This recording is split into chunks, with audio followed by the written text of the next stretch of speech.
tanggal dan hari sial itu memang gak ada tertulis di kalender ya. Siapa yang ngikutin live streaming persidangannya Nikita Mirzani di hari Kamis tanggal 25 September 2025? Kira-kira ada yang tahu nggak ya berapa kali JPU itu diska sama hakim? Terus berapa kali juga diseka sama saksi ahli? Belum lagi ada beberapa keberatan dari JPU yang ditolak mentah-mentah oleh hakim. Ada lagi. Ada beberapa kali kalau nggak salah JPU itu disorai sama pengunjung yang ada di ruang persidangan.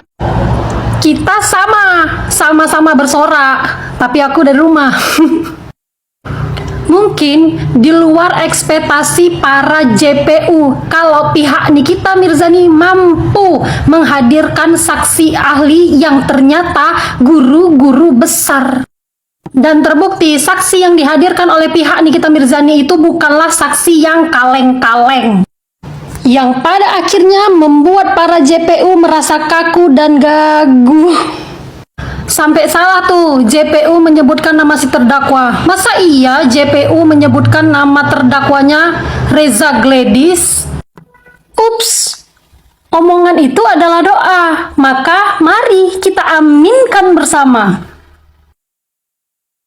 Ya kalau benar nanti gantian si RG itu yang jadi terdakwa, ya jangan marah. Kan udah ada yang doakan. Kami tugasnya sebagai netizen ya hanya mengaminkan saja.